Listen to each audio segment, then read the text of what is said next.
Hi guys, today's video is going to be a little different. I'm not camping, I'm not hiking, I'm actually working around on our little homestead.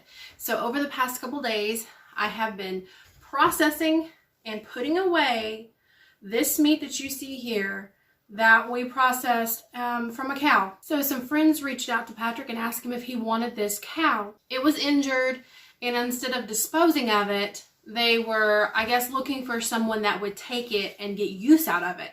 So then Patrick reached out to some other friends of ours, and we offered to split the cow if they wanted to come and help butcher and process it. So they did, and guys, we did this in freezing temperatures, like single-digit temperatures. So they brought over their equipment, and we got this done in like 4, maybe 5 hours it took, but all this here is our portion. So in today's video, I'm going to show you guys how I did this, how I canned it, how I vacuum sealed it to freeze some ground beef. Over here we have hamburger patties. Over here is a roast. And this is just miscellaneous that I'm going to eventually boil down and do some bone broth. So if you guys like this and you're looking for inspiration to do your own, in the description you will find chapters for each segment that we're going to do in today's video. So if you're looking for a specific thing like how to can stew meat, you can click on the chapter and watch that segment. And if you guys are new to our channel, if this is your first time watching and you like camping and hiking and outdoor cooking, go to our channel, and in the playlist, you can find all of those wonderful videos too. So for the privacy of others, we did not record any of the butchering process. So you're not going to see any of that in this video. You're only going to see the actual processing of the meat after the cow has been butchered. I hope this video was helpful. So pour yourself a glass of sweet tea and let's get started.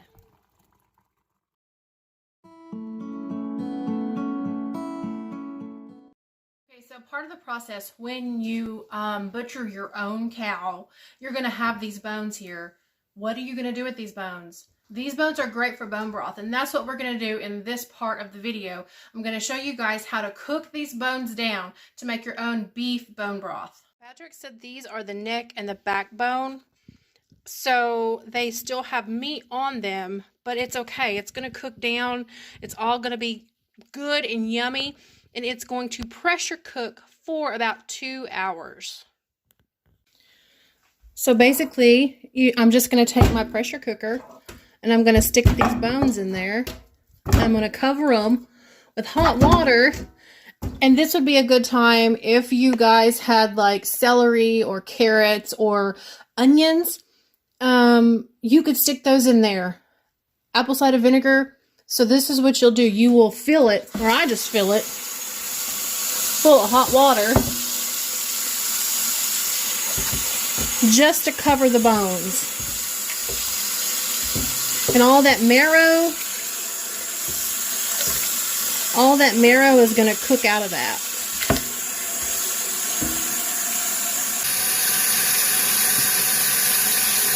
Okay, I'm using my Presto pressure cooker. These work really good. So I'm going to stick my lid on, I'm going to let it build up, and then I'm going to put my weight on. And I'm going to be using a 10-pound weight, and I'm going to watch this for 2 hours, about 120 minutes. And then you're going to let it release for about 20 to 30 minutes, and then you can drain your bone broth. At this point, it is now steaming. I put my weight on, and I turn my heat down. Okay, guys. I've taken the lid off and it's really cooked down, if you can see. So I'm going to take the bones out. I'm going to pour this beef bone broth through the strainer just to make sure I catch any of the big pieces that I might not have gotten out, just like that. This is what I have left. And I could do this again with a cheesecloth if I wanted it to be a finer broth. but for me it's fine. I don't think there's anything in it that's too big or chunky. So I'm actually going to use this to can my stew meat.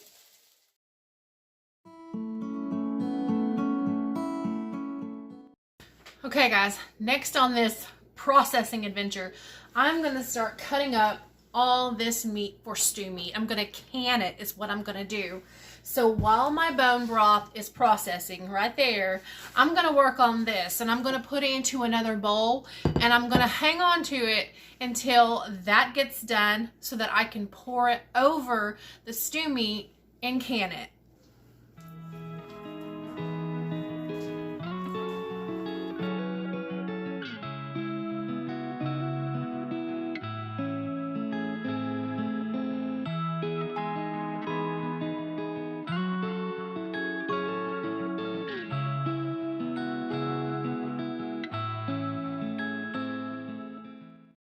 In this pot, I have the beef broth, keeping it on simmer, keeping it on low so it'll be ready. And in this pot, I just put on the stew meat. Now what I'm going to do is I'm going to brown this. I'm actually going to cook it before I can it. Some people don't. It's your preference. But my preference is to cook it before I can it. So that's the next step in this process. I have everything set up now to finally can this stew meat. So in this pot is the bone broth. I tasted it, salted it. It's really good. It's ready to go. There's my browned cooked stew meat. I've got my jars here ready to go, my utensils. And over here I have my rings and lids. Getting hot. Getting ready to boil. The water's still heating up. And the water in my canner is heating up. I don't know if you can see, but I put water down in there. So I'm going to start with one layer of 8 jars. If I have enough meat, I will go ahead and do a 2-layer, because this will do a 2-layer. But I'm not sure how much this is going to can up actually. So I'm going to start with 8 jars. This is the process that I'm going to take. I'm just going to scoop my cooked stew meat into these jars. Not too full. About like that. And you're going to take your bone broth and you're just going to cover it. Just like that. You could use hot water. I mean, that's fine. It's your preference actually. But I've chosen to use the bone broth that I made. So I'm going to do this process all the way through, and then I'll wipe the lids, and then we'll put the rings and lids on. Okay, so the deal is, guys, I'm only going to do 7 because I'm going to cook some up as fajitas tonight. So that is another thing that you can do with this meat. If you don't want to add it to soup or stew, you can actually do other things with it. Season it, make fajitas out of it. That's what I'm choosing to do with some of the leftover that I've kept. Now, I'm just wiping off the rims to make sure that the lids fit. So let's do that now. So they're super hot. And you don't have to turn them a lot. Just finger tight right there. And they should do fine.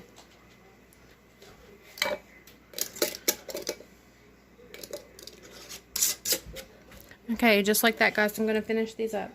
Here at the canner, as you can see, the water in there is boiling.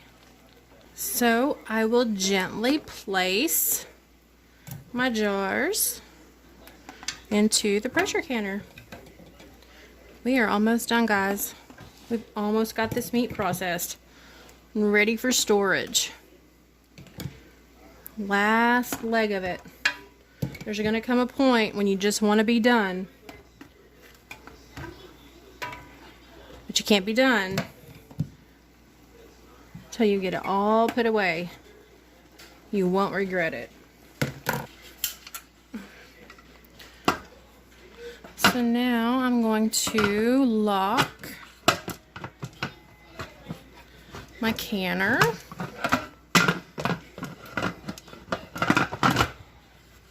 sure it's fit down on there. It's got a seal and you'll hear it. Now it's locked.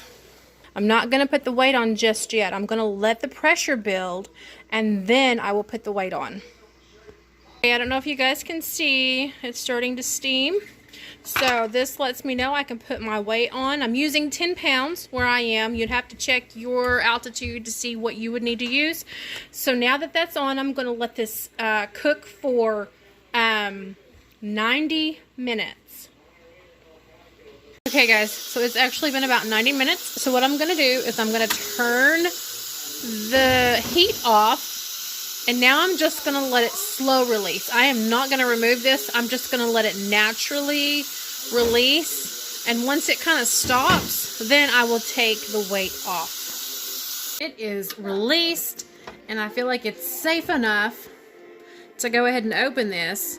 And I'm not going to open it all the way. I'm just going to set this back on top so that it can slowly cool down.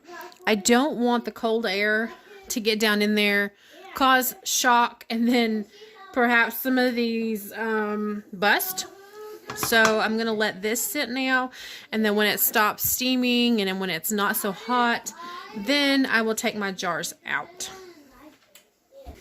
Okay guys, I feel like it is time to take these out because I thought I heard a ping. You want to hear the ping.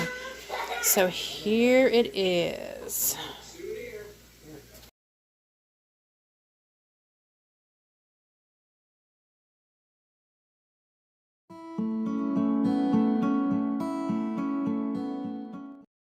Moving on to the next leg of this whole processing thing, it's going to be hamburger meat. So in this big pot, we have hamburger meat. So we got a little head start on this because as we were processing the cow, or as the guys were processing the cow, they were running pieces through a grinder, and that's how we got this. So what I'm going to do is I'm going to portion it out. I'm going to vacuum seal to freeze some, and then some of it I'm going to portion out to make hamburger patties. But with that, I'm going to season it, shape it, and freeze it. So that's what this process is going to be. Okay, here's the process that I'm taking. I'm grabbing me a big old handful of this ground beef. I'm putting it on my fancy scale, weighing it out to about a pound.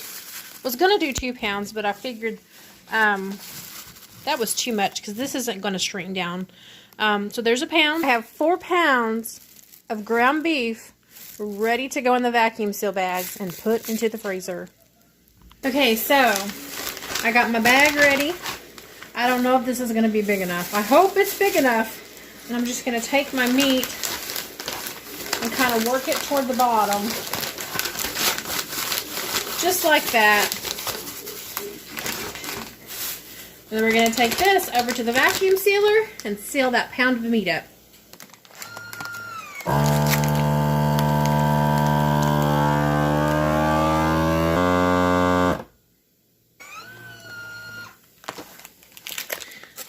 And there's our first pound of hamburger meat. And I don't know if anybody else does this. It looks like it's a good seal, right? I mean, it would work. But I am so leery that I do it again. I actually go ahead and seal it again. I put it in there till I hear that sound. Stop it. And then it'll seal it. So it's got a double seal. Just so that I make sure the seal doesn't break loose and my meat get freezer burnt. Voila. There you have it, guys. So I have separated out about 8 pounds of meat. I'm going to use Patrick's special seasoning here that he mixes up. And I'm going to work it in. Because this is going to be hamburger patties. I'm going to make hamburger patties to freeze. So I'm going to take some out, season it, fry it, see what I think. If I like it, then I will continue the process of making the patties, vacuum sealing them, and freezing them. I'm just going to grab some of this and weigh it out to about maybe 6 ounces. 6 ounce hamburger patty. Take some of this seasoning that Patrick made. Whoops. And just kind of work it in. I want to taste it before I actually pour that in there and see if we need to add to or take away. So I'm going to get my hamburger patty made up. It's really coming apart. It's going to be a big old patty. 6 ounces. And then we'll take it over to the pan that I've got heated up, and we'll fry it.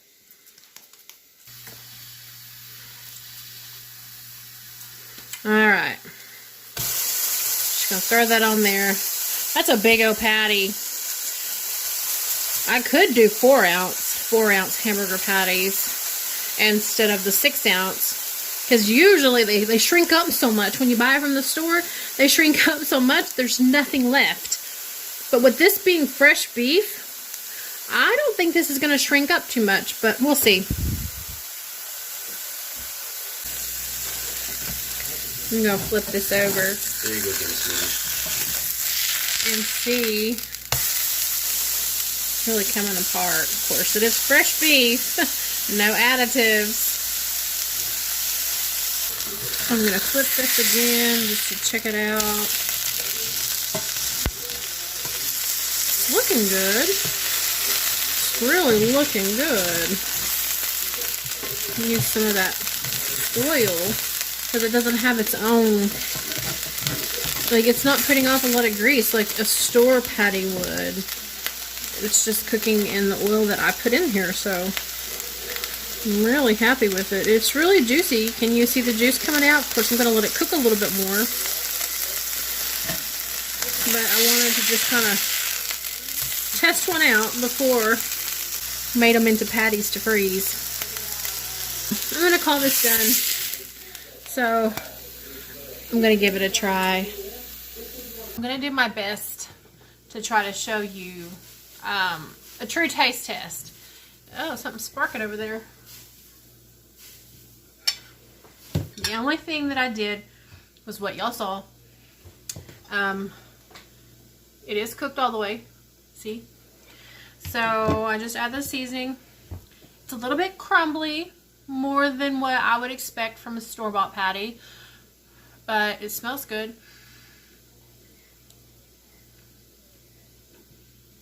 It tastes good. It would taste really good on a bun with the cheese and everything. I like it. I like it a lot. Do you want to come try this, babe? Yeah, it sounds cool, But I need a second opinion. yeah, that's what I was thinking. Video wise.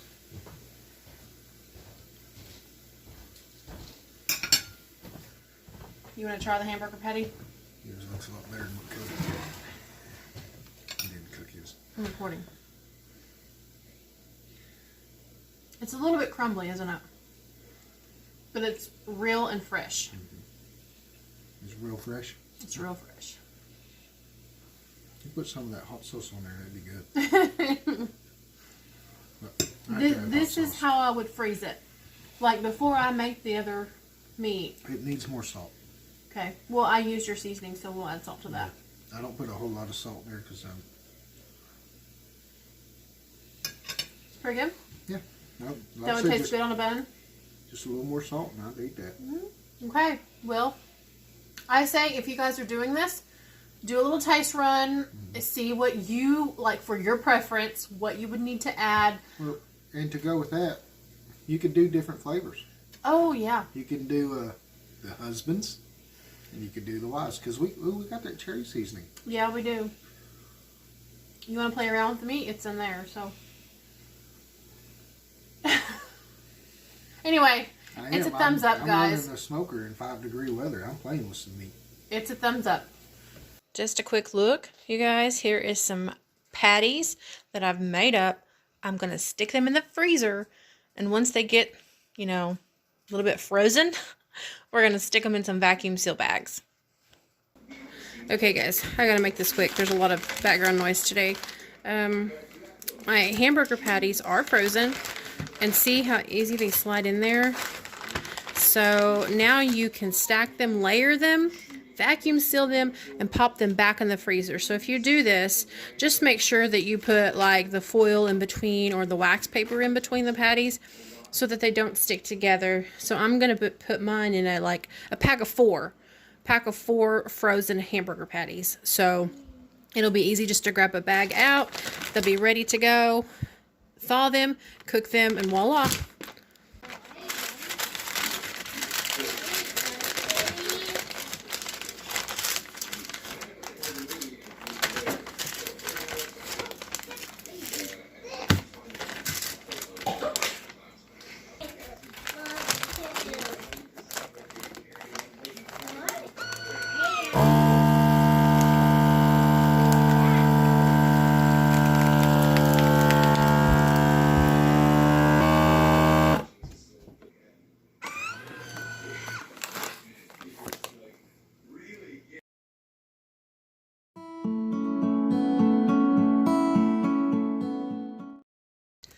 So with a portion of this, as you can see, Patrick is layering up to do some beef jerky. Oh, yeah, so baby. This is another option if you want to thinly slice some frozen meat to make yourself some beef jerky. So in about 12 hours, this should be done, right? We're going to go for 7 hours, actually. 7 hours. Because last time... we overdid it. Last time it was crackles. Yeah. You guys got to make sure all this lays flat, though. Okay, we'll be back to show you guys this when it's done. So after you have thinly sliced your beef or whatever meat you're using to make your beef jerky, you're going to want to put it in like a Ziploc bag. We have these storage bags here. And put your seasoning with it. Make a marinade of some type. Patrick uses soy sauce and Worcestershire sauce. I don't know if that's how you say it. And then all your spices. So if you wanted to use a pre-made spice seasoning, that would be totally fine. But then you're going to let it sit in the fridge for, I don't know, overnight. A few hours to overnight. And then once you do that, you're going to take your meat out of your bag and lay these strips in layers in your dehydrator. Here's the final product, guys. Homemade beef jerky. I think he made this one a little spicy. I just tried some. Homemade beef jerky. I hope this video was helpful. I want to say thank you for watching. God bless. You guys like, share, and if you're not subscribed, go ahead and subscribe if you like this kind of content. Spring is coming up and we have more of this coming. So again, thanks for watching. God bless. You guys have an amazing day.